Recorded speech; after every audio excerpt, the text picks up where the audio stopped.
This week you've heard about the historic actions President Trump has taken to secure our homeland, to secure our sovereignty, to secure our economy and our supply chains and our industrial base. Today you're also going to hear from me about what President Trump has done to secure our values, our culture, and our way of life from the unwavering assault from the radical left and the communists and the Democrat Party.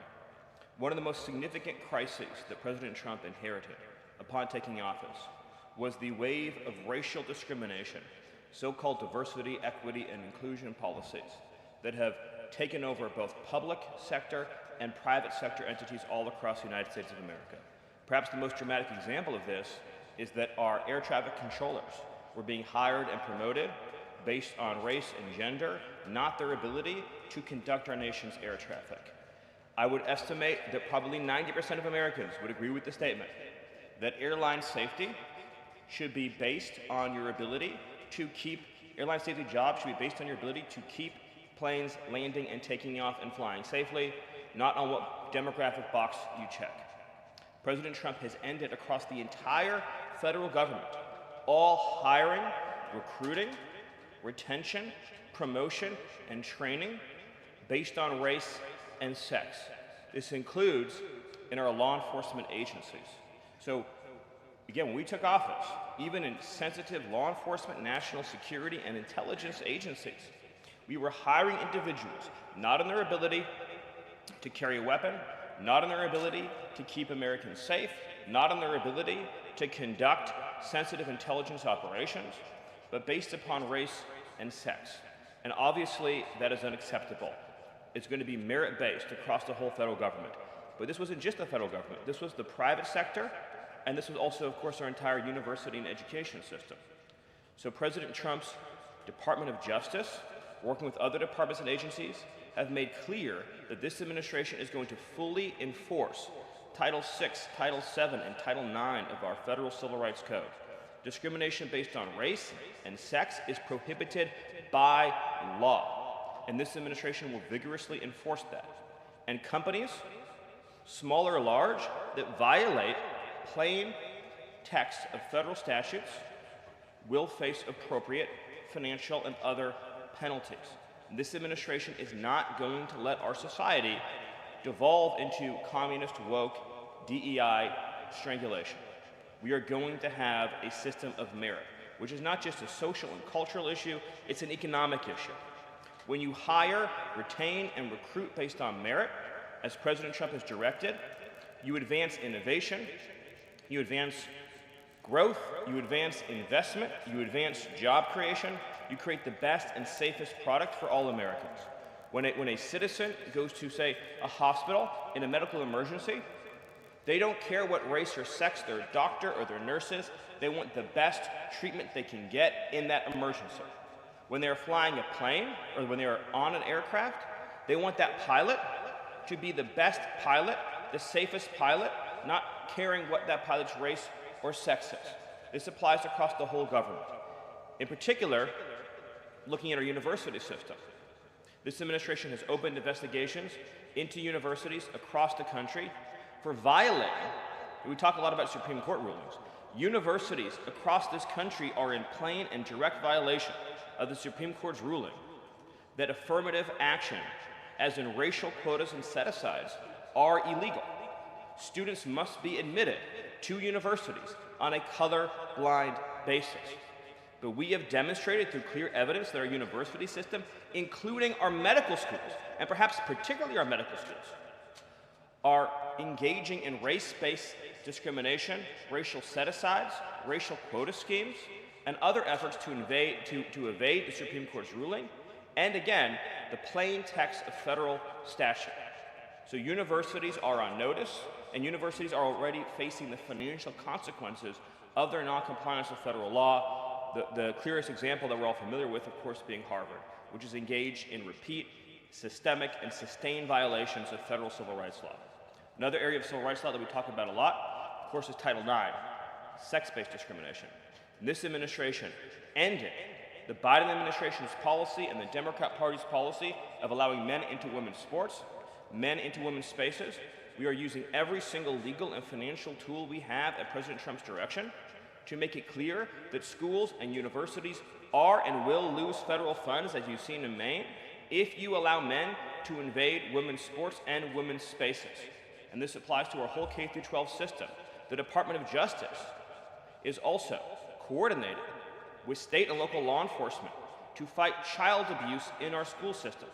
It is child abuse to change a child's gender, particularly if you do not inform the parents. In other words, if a 5-year-old or a 6-year-old goes to school, or a 7-year-old goes to school, and the teacher tries to turn the boy into a girl or the girl into a boy, that is child abuse, and this administration is treating that as child abuse, and it is a gross violation of parental rights. This also includes the administration's message to our hospital systems that they cannot and will not be allowed to use taxpayer dollars to perform chemical castrations and sexual mutilations of children. Castration surgeries, castration drugs, sterilization treatments of children are barbaric. They violate all sound medical ethics. They are completely unwarranted. They harm children for life, irreversibly. It is child torture, it is child abuse, it is medical malpractice. And so the Department of Health and Human Services, under the leadership of Bobby Kennedy, as well as the Department of Justice and other departments of this government, are making clear to our medical providers and our hospital systems that you cannot use taxpayer dollars to perform these barbaric procedures on America's children. And HHS has systematically eliminated all of the junk, fake science that was produced under the Biden administration promoting sex changes on children, promoting the idea of sterilizing children. That's been cleaned out, that's been removed, and new guidance is being issued to doctors and hospitals advising them that they cannot perform these horrifying procedures, these irreversible procedures on our nation's children. We are also making clear in our prison system, male prisoners will not be allowed into women's prisons. The Biden administration promoted prison rape by putting men into female prisons. That is obviously insane, cruel, and unacceptable. And even though the Democrat Party and Hakeem Jeffries and the Democrat media continue to fight to put men into women's prisons, this administration will not allow that. And will not allow men, as well, in our K-12 system, into women's private spaces and restrooms. We have seen horrifying example after example of young girls being sexually assaulted because school districts have allowed men into women's and girls' private spaces. This administration, President Trump, is at the forefront of protecting women and protecting girls. And nowhere is that clearer than when we are talking about fighting radical gender ideology. This administration is also fighting to get critical race theory out of our school districts. Children will be taught to love America. Children will be taught to be patriots. Children will be taught civic values for schools that want federal taxpayer funding. So as we close the Department of Education and we provide funding to states, we are going to make sure that these funds are not being used to promote communist ideology. For any nation to be successful, it cannot teach its children to hate themselves and to hate their country. So these are a few of the areas in which President Trump has fought the cancerous, communist, woke culture that was destroying this country, where we were led to believe that men were women, that women were men, that racial discrimination was good, that merit was bad, and that safety and physical security mattered less than the feelings of liberal ideologues. The president has also fought to return the Department of Justice to its core mission of protecting public safety and locking up violent criminals, instead of using the Department of Justice to target conservatives, to target Christians, to target people of faith. The last administration cruelly and shamefully used the power of the Justice Department to go after law-abiding Americans, in particular Trump supporters, conservatives, and Christians. That persecution has ended. The Department of Justice and the FBI are back in the business of going after bad guys, of going after gangs, of going after criminals, and keeping Americans safe. Let me just conclude before taking questions by noting that when you look at the sweep of the first 100 days, every single crisis that has afflicted America for years, sometimes decades, sometimes generations, this president has fought head on. He has taken on every entrenched power structure and system all across this government, this swamp, this town. That includes, of course, the DOGE efforts to slash corrupt, wasteful government spending, graft, and corruption, and to stop billions of taxpayer dollars from going to radical left NGOs. These are left-wing nonprofits that are used to advance illegal immigration, to advance open borders, to advance gender ideology, and to advance all of this insanity that has been turning our country in the wrong direction for so many years. President Trump took head on the trade crisis afflicting this country with the destruction of our manufacturing and industrial base, the shameful betrayal of the American worker by Joe Biden and the globalists that sent all of our supply chains overseas. He took head on the catastrophe of mass, unlimited illegal immigration that was turning us into a failed third world state, and achieved the lowest level of illegal immigration in recorded history without even a close second.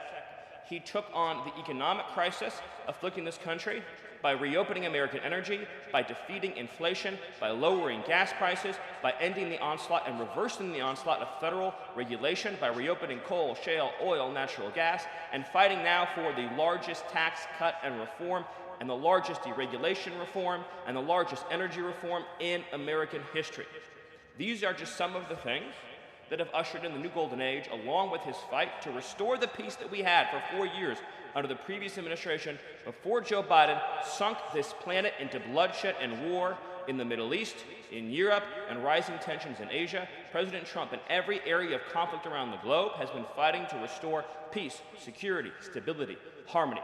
So he inherited an economic catastrophe, a border catastrophe, a public safety catastrophe, and a cultural catastrophe. And in every case, he has reversed those catastrophes and brought America into the new golden age. So I thank you for your time, and I look forward to any questions you have. Awesome. Thank you, Stephen. And as always, we'll start with our new media seat today. Chris Bedford from the Blaze Media. Why don't you kick us off? Thank you very much. Stephen, what is the end goal of the China tariffs right now? Is the idea to open up the Chinese markets through a deal to a better market for exporting American goods to China, or is it a reconfiguration of global trade in a way that isolates China from free countries? No.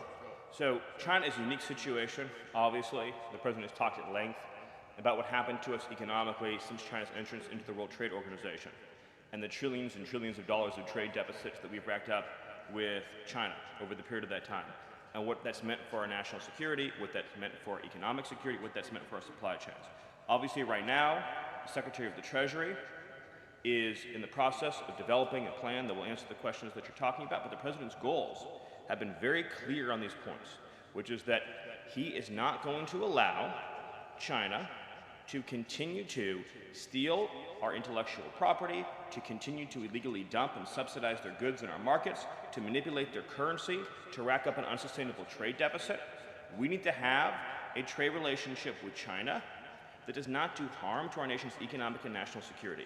And that has to be the guidepost of any objective. At the same time, tariffs will bring significant revenue into this country that will allow us to pursue our dramatic plan of tax cuts and reforms. Awesome. Great. Bloomberg, go ahead. Hi. First, as well, similar to that question, curious, Kevin Hansen, when you see NBC this morning, said that they were expecting some sort of news on tariffs by the end of the day. Do you have any insight into that? I don't want to get ahead of any announcement, but I'll just reiterate that right now, countries from all over the world, because of President Trump's leadership, are desperate and dying to make trade deals with the United States. We're going to evaluate each of those deals, and President Trump is personally involved in making sure that these negotiations serve only one interest, which is the interest of the United States of America, and we'll end up with a deal in these cases where, yes, the other countries, obviously, will have their own demands and their own interests, but nothing will go into effect that doesn't serve the interest of America and the American people. Thank you. Stephen, this morning GM is putting a dollar figure on how much the president's tariffs will impact the company. The CEO says tariffs will cost GM between $4 and $5 billion this year. The CEO of Ford says he can't commit to not raising prices because of tariffs. Is the administration open to doing more to give automakers relief? The question, unfortunately, misses the entire point, which is that U.S. automakers have announced dramatic investments and expansions inside the United States. American auto plants are growing, they're expanding, they're opening new facilities, they're expanding existing facilities that are already in operation, because it is now the case that for the first time in our lives, that American cars receive preference in America's markets. The US auto industry used to control the entire world. I believe the number during the heyday was that 70% of all cars in the world were made in Michigan. And now, of course, we've become a tiny fraction of the global market. And the reason for that is because the United States opened its markets to every single foreign cheater and every single foreign nation that subsidized its goods on the face of the earth, and their markets have been closed to ours. Japan closed their market to our cars, the entire EU closed their market to our cars, South Korea closed their market to our cars. All of the countries I just mentioned have tens of billions of dollars of annual trade deficits in automobiles with the United States. These are supposedly pure nations, nations that have at least a somewhat equivalent per capita GDP. So it is impossible under the terms of fair trade, if you have two nations with similar per capita GDP, to have such uneven trade flows in automobiles. What the president has done with his car tariff, we have the most desirable market in the world, is if you want to sell cars tariff-free, tax-free to our market, your plant has to operate in the United States. The only alternative to that is to have no US automobile industry whatsoever, which is where this was headed, to be clear. If we stayed on this current path, within a few years, there would have been no US automobile industry. And what little was left of it would have been in Mexico. Because US auto companies have steadily been shifting their supply chains to Mexico, where they believe it is cheaper to make their products. In reality, it'll be cheaper to make them here because there'll be no tariff for anything made in the United States, and we'll have the cheapest energy and the best regulatory environment on the face of the earth. But in the meantime, while manufacturing ramps up, American consumers may pay more. Do you agree? Not on cars they won't, because again, there's now a massive economic incentive for automobile producers to expand production in the United States, and whatever they make here, there will be no tariff. We'll go to the back row. Thank you, Caroline. Today, the U.S. Chamber of Commerce released a letter to the Trump administration asking for small business tariff relief. They say that's necessary because in order to save small businesses and to stave off a recession. Stephen, is the administration considering small business tariff relief? The relief for small businesses is going to come in the form of the largest tax cut in American history. A tax cut, by the way, that every single Democrat is planning to vote against. They're voting for a tax hike on every middle-class family of about $4,000. The president has made clear that there will be 100% expensing for investment in the United States. Companies that invest in the United States will be able to deduct 100% of that cost from their tax liability. This will be the most pro-small business tax bill in American history. And at the same time, this is what you have to understand about the plan, is as they're able to do that, as they're able to reshore those supply chains, that also means they'll pay no tariff. So you'll have the lowest tax environment and there'll be no tariff because their production and supply chains will be in the United States. No on tariff relief for small businesses in the short term? It's a yes on tax relief for small businesses. And again, you only pay the tariff for products that are made outside the United States. Yeah, thanks. So on the rare earth mineral deal that was signed last night, when can that deal be operationalized? What's the time frame? And what kind of leverage does that give Ukraine over Russia? I think the more important point about the Ukraine deal, and I would hopefully have an update for you soon on how quickly it can be operationalized, but we'll be moving at full speed, not only on that mineral deal, by the way, but on every mineral deal that this president has been unleashing. So we're opening up mines all across this country. We're also pursuing energy and mineral deals all over the world. Since the president issued his executive order also on deregulating coal, we've seen dramatic coal production increases already in the United States. So we're taking advantage of the trillions of dollars in coal wealth and mineral wealth that exists in the United States. We're a very mineral-rich country. But with respect to that deal, we'll move it and operationalize it as fast as we possibly can. But it's meant to pay back the United States, this is the key point, for the hundreds of billions of dollars that our taxpayers have spent subsidizing the war in Ukraine. So it is repayment to the United States, and that's one of the most important points to understand about it. What's the leverage? Does it give? What kind of leverage does it give? The president's goal, again, is to end the killing, to achieve a peace settlement. That remains, of course, the overriding objective. Thank you so much, Caroline. Thank you, Stephen. Thank you. This administration has stressed the need for price transparency for things like healthcare bills and concert tickets. So why is it a political and hostile act for Amazon to display price transparency on consumer goods? Well, I think it's the wrong way of looking at it, which is why would, first of all, that proposal is gone now, but why would Amazon, of all the different things that go into a theoretical price input, right? For example, does Amazon list the cost of California's regulations and everything made in California?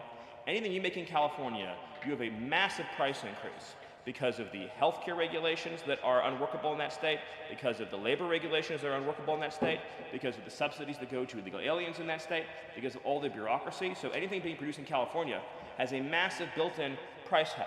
So why wouldn't Amazon have a list saying if you purchase it in California instead of in Alabama, this is the premium that you pay? That you pay. This was a clear attempt by whoever proposed it originally, I don't know, because Amazon says they were never going to do it, to try to undermine our trade negotiations with China.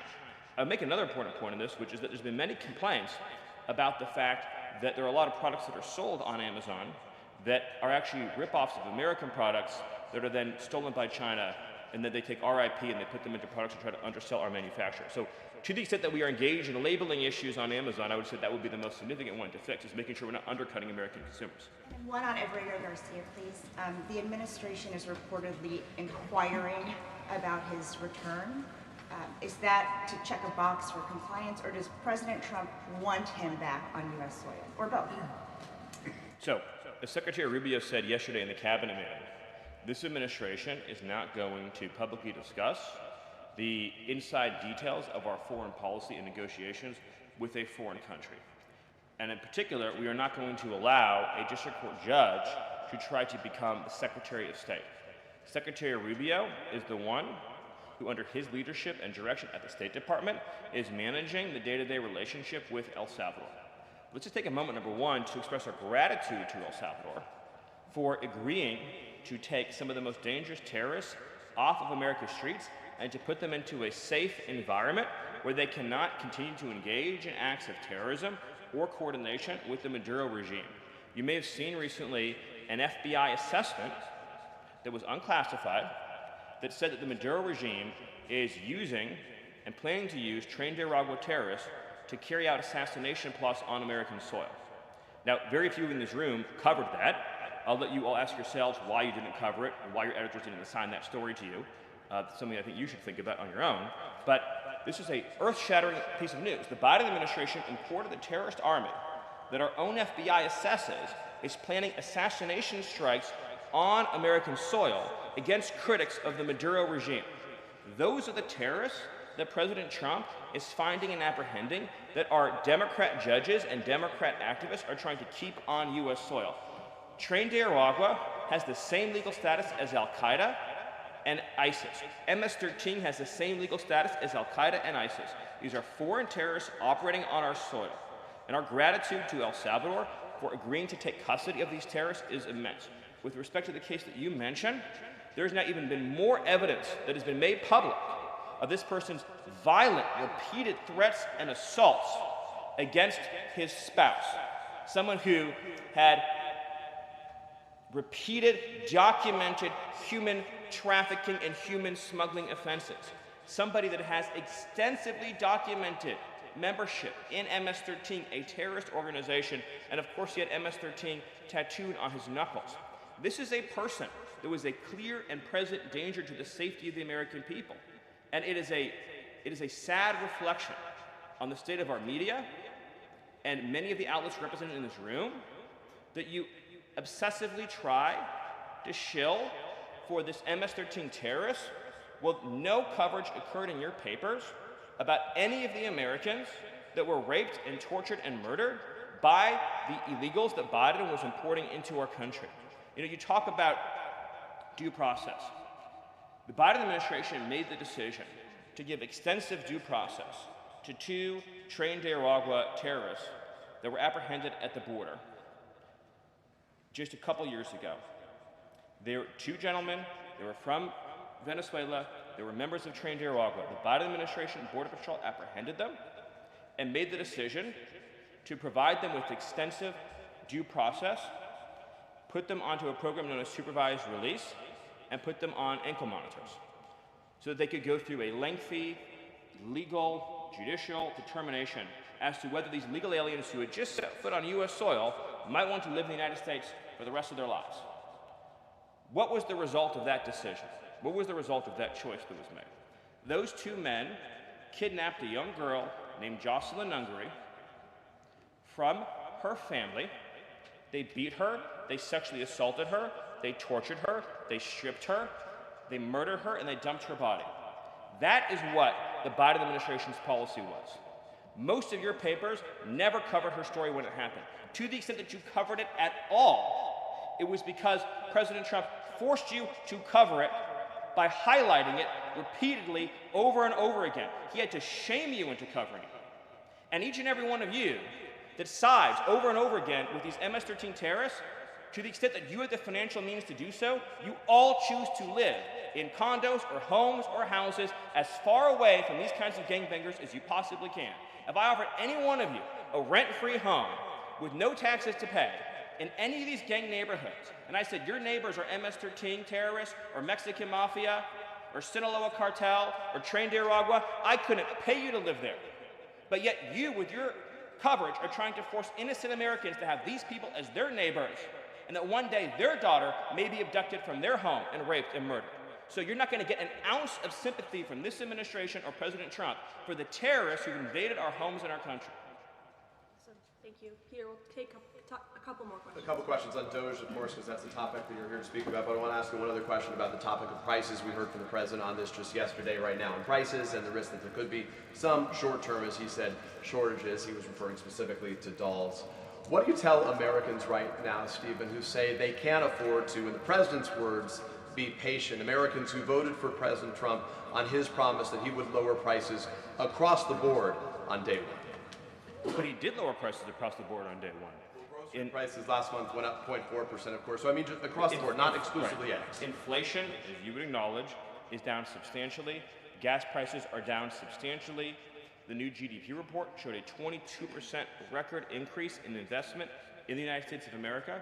So all of the, and don't even, egg prices, of course, which was all you guys talked about for a few days, I think are down like 80%. The reality is that we can either surrender economically to China, or we can reclaim and reshore our manufacturing base and our industrial needs. And it's not just China. In the event of any national emergency, this is the president's first duty as commander-in-chief. In the event of any national emergency, we cannot be reliant on foreign countries for steel, aluminum, energy, technology, any of the essential components that we need to keep this country running. He is fulfilling his duty as commander-in-chief that every president before him had failed to fulfill or even actively betrayed. And despite inheriting all of this, as I mentioned, inflation down, jobs up, and particularly, by the way, jobs for American workers. So for the first time, you look at these jobs reports, the government workers are going down, which artificially, of course, increased previous job totals. The employment of non-citizens is going down. The employment of American citizens is exploding. Remember, all the job gains during the Biden administration, so-called gains, on net were for foreign workers. So if you look at the stock of American workers over his whole administration, they lost jobs on net. So if you're an American worker, you lived through 4 years of a Biden depression. That was the economic reality that now that President Trump is rescuing. And again, if you make your product in America, there's no tariff. And as we develop advanced manufacturing techniques, increased AI, increased robotics, it'll be cheaper and cheaper and cheaper to manufacture in America. To be clear, you said that prices have gone down across the board. The president himself acknowledged that on toys you may end up paying, on dolls he was referring to, you may end up paying a little bit more right now. So in terms of he was making the point that I think almost every American consumer agrees with. If they had a choice between and I'm a parent of young children, you had a choice between a doll from China that might have, say, lead paint in it, that is not as well constructed as a doll made in America that has a higher environmental and regulatory standard and that is made to a higher degree of quality. And those two products are both on Amazon, that yes, you probably would be willing to pay more for a better made American product, but here's the key point. With the tax cuts, the regulation cuts, the energy price decrease, and everything else that President Trump is doing to unleash this era of American prosperity and prevent the road we were on to get off that road of financial ruin and doom, means that it will be cheaper than ever to make and manufacture in America. I think that answers your question. So I'm going to do one more. Stephen, can I just... Caroline, can I ask the DOGE question? Can I ask about Peter, we just gave you 2 questions. Brian, go ahead. Last night, Kamala Harris delivered her first major speech after losing the election. She attacked Trump personally, attacked the policies. Any comment from the White House on that? Well, I think it was a great reminder to the American people of just how blessed we all are that the leader sitting in the Oval Office today is President Donald Trump and not President Kamala Harris. It was a helpful reminder of just what a travesty and a tragedy that would have been. Like, it would have been the end of America. And it gives me a chance to bring this whole thing home. If we continued on this road of radical regulation, choking off American energy, sending our supply chains to foreign countries, taxing our economy to death, pushing this cancerous woke ideology on our children, ending merit, ending scientific innovation, ending public safety, allowing, everyone goes to the stores these days, everything's locked up, criminals roam free, law-abiding citizens under the previous administration were punished while gangbangers were given red carpet treatment. Democrats, of course, are still giving gangbangers red carpet treatment. And then the border invasion. If those policies had continued, it would have been the end of the American Republic. And the only thing Americans want to hear from Kamala Harris is an apology for joining Joe Biden. Remember, she was the border czar. Joining Joe Biden in aiding and abetting the invasion of our country. And we're never going to stop talking about this because what they did to this country is unforgivable. It is an eternal stain on the Democrat Party. Every day we read another story. Every day we arrest another alien they let into this country who raped a child, who beat a woman within an inch of her life, who murdered a mom, who murdered a dad, who trafficked drugs into this country, who trafficked fentanyl into this country, who are responsible for dead and slaughtered Americans. And I don't know what's broken in the Washington press corps, that none of that moves them emotionally. The only thing that gets them exercised is, do we need to have more trials for terrorist supporters? Do we need to have more trials for gangbangers? Do we need to have more trials for illegal alien invaders? Even though Congress and the Constitution clearly say that you can expel invaders and illegal aliens quickly, efficiently, and properly. This president has literally saved America, and I could not be prouder. I could not be prouder, as I know Karoline feels the same way, to come every single day to this building where we have a leader sitting in office whose first, last, and every thought is the safety, prosperity, security, and sovereignty of the citizens. That's an important word, people. Citizens of this republic. Thank you all. Thank you, Steve. Thank you for your time. Thank you, everyone. And just to add on the Kamala Harris point, I think I speak for everyone at the White House. We encourage Kamala Harris to continue going out and do speaking engagements. You'll hear from the president at 11 o'clock. See you guys later. A report the president's planning to fire Mike Waltz. You guys have a response?